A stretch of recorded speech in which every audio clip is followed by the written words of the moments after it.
Вчера пришла удивительная мысль.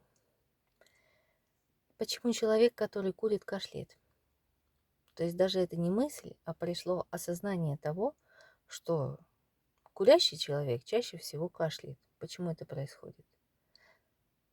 Теперь те, кто курит, конечно, кто меня смотрит, те, конечно же, курят. Теперь вот обратите внимание на то, что когда вы курите, что вы делаете? Вы думаете. Думайте о том, что сейчас произошло. Обычно человек берется за сигарету, когда случается какая-то неприятность с ним.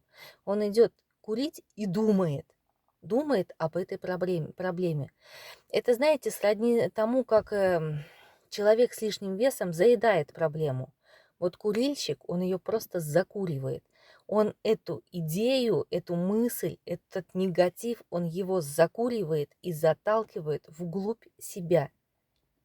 Что потом начинает делать эта мысль внутри, когда она находится? Естественно, она пытается выйти наружу. Поэтому происходит кашель. Это обыкновенная психосоматика. Здесь нет никакой тайны. Вот поэтому задумайтесь, что вы делаете. Если вы курите, курите с удовольствием.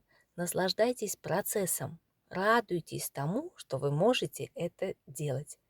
И вы увидите, ваше здоровье придет в другое состояние. Если пока вы не можете отказаться от сигарет, то курите с удовольствием. На здоровье!